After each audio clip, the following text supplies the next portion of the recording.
సామెతల గ్రంథం 11:3 దేవుని యొక్క వాక్యం ఏమని రాయబడుతుందంటే, యథార్థవంతుల యథార్థత వారికి త్రోవ చూపించును. హల్లెలూయా. ఏంటండి? యథార్థవంతుల యథార్థత వారికి త్రోవ చూపించును. యథార్థత అంటే ట్రాన్స్పరెన్సీ, అంటే పైకి అలాగే ఉంటారు, లోపల అంతరంగం కూడా అలాగే ఉంటుందండి. యథార్థత యొక్క ఇదేంటంటే దాని భావం అర్థం ఏంటంటే, అంటే పైకి కొంతమంది చూస్తే పైకి ఒకటి మాట్లాడతారు, లోపల ఆలోచన వేరుగా ఉంటుంది. పైకి వస్తామని చెప్తారు, లోపల రాకూడదని ఉంటుంది అనమాట. ఏమంటే పైకి నేను రానని చెప్తారు, లోపల మాత్రం వెళ్ళాలని సిద్ధపడతా ఉంటారు. అంటే మనుషులు రెండు రకాలుగా ఉంటారు అనమాట. పైకి ఒకలా కనిపిస్తారు, అంతరంగంలో ఒకలాగా ఉంటారు.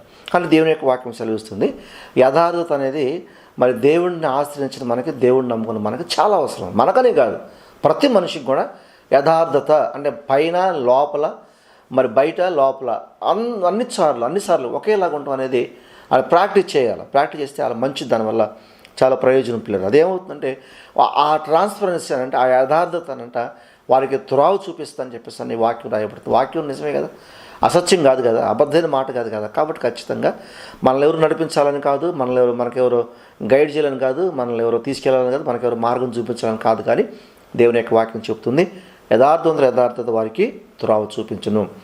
అలాగే కీర్తనలు 25వ కీర్తన 21వ వచనంలో రాయబడిన మాట చూసినట్లయితే, నీ కొరకు నేను కనిపెట్టుచున్నాను, యథార్థతయు నిర్దోషత్వం నన్ను సంరక్షించునుగాక.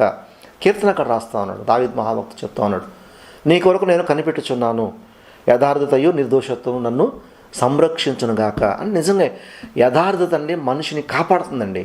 యథార్థత మనిషిని కాపాడుతుంది. నిజమైనది.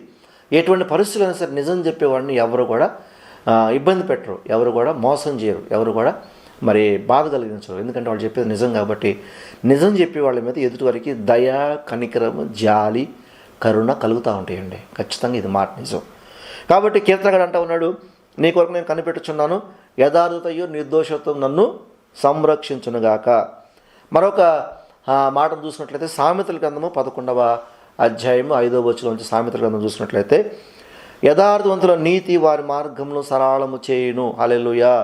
మార్గంలో సరళం చేయటువంటి అర్థం ఏంటంటే, మనం వెళ్ళేటువంటి మార్గంలో ఆటంకాలు ఏమీ లేకుండా దారి స్పష్టంగా క్లియర్గా ఉంటుంది అనమాట. సరళం అని అంటే ఆటంకాలు లేకుండా, మన బురద లేకుండా, మట్టి లేకుండా, రాళ్ళు లేకుండా, బండలు లేకుండా సాఫీగా వెళ్ళే చక్కనైన మార్గాన్నే సరళమైన మార్గం అని అంటారు. దానికి ఏం చూపిస్తుందంటే దేవుని యొక్క వాక్యం, యథార్థవంతుల నీతి వారి మార్గంను సరళము చేయను. ట్రాన్స్పరెన్స్ లైఫ్ అనేది చాలా మంచిదండి. అది చాలా చక్కగా, చాలా అవసరం. అది మనిషి బ్రతకాలన్నా, మనిషికి పేరు రావాలన్నా, మనిషికి ఘనత రావాలన్నా, మనిషిని మంచివాడుగా ఎంచుకోవాలన్నా ఈ యథార్థత అనేది మనల్ని ఇప్పుడు కూడా కాపాడుతూ ఉంటుంది. ఒక చిన్న ఉదాహరణ చెప్తాను పిల్లలు. బైబిల్ గ్రంథంలో హిజ్కియా అని దేవుడు ప్రవక్తను పంపి, అయ్యా నీ ఇంటిని ఇక నువ్వు అయిపోయింది, నీ ఇల్లుని చక్కబెట్టుకో, నీ ఆయుష్ అయిపోయిందని చెప్పేసి అని మరి చెప్పినప్పుడు, వెంటనే ప్రవక్త రాకముందే అక్కడే గోడ వైపు తిరిగి ప్రార్థన చేస్తే, ప్రభువా నీ సన్నిధికి నేను ఎలా యథార్థంగా నడుచుకున్నానో ఒకసారి దృష్టించుమని చెప్పేసి అని ప్రార్థన చేశాడు. ఆ ఒక్క మాటే ప్రియులారా దేవుడి దృష్టిని మరలా మార్చేలాగా, దేవుడు ఆలోచన మరలా మార్చేలాగా చేసింది.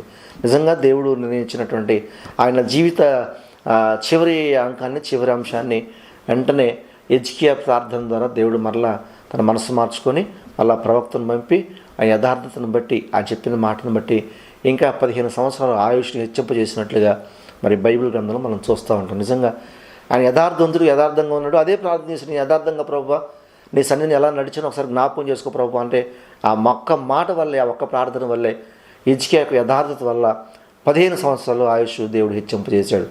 కాబట్టి ఉదయకాల సమయంలో దేవుని యొక్క వాక్యం వింటున్న నా ప్రియ సహోదరుడా, సహోదరి, యవనస్తుడా, నీ యథార్థత నీకు త్రోవ చూపిస్తుంది. ఖచ్చితంగా నీ యథార్థత నీ మార్గాన్ని సరళం చేస్తూ ఉంటుంది.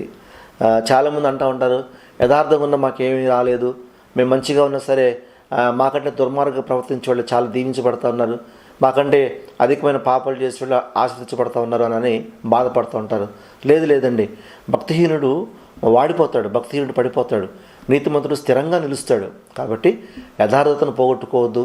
యథార్థతను పోగొట్టుకోవటం వల్ల మనం నష్టపోతాం.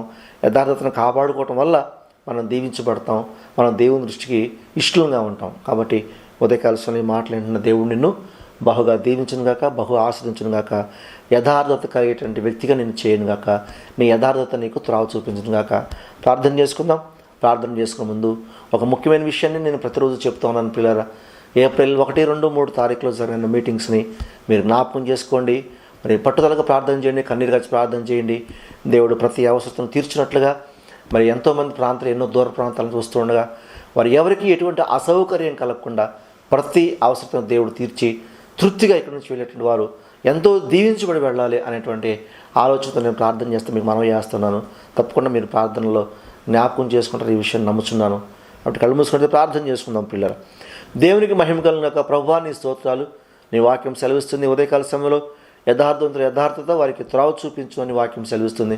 నిజమే ప్రభువా, మేము యథార్థంగా ఉంటే ఆ యథార్థతే మా మార్గాలను సరళం చేస్తుంది, ఆ యథార్థతే మాకు త్రావు చూపిస్తుంది. కనుక మీ ఏ విషయంలో బలహీనుల్ని భక్తిహీనులను చూసి ప్రభువా తండ్రి ఆయన వ్యసన పడకుండా మేము స్థిరమైన హృదయం కలిగి యథార్థం కలిగి ఉంటే మాకు సహాయం చేయమని ఉదయకాల సమయంలో వాక్యం విన్న బిడ్డలందరూ జ్ఞాపకం చేసుకోమని ఏప్రిల్ 1, 2, 3 తారీఖులు జరిగిన మీటింగ్స్ మేము అందరం కలుసుకోవడానికి కృప చూపించమని ఘనత మహిమ ప్రభావాలు మీకు అర్పించుకుంటూ యేసుక్రీస్తు వారి శ్రేష్టమైన నామం పేరిట ప్రార్థించి వేడుకుంటున్నాం తండ్రి.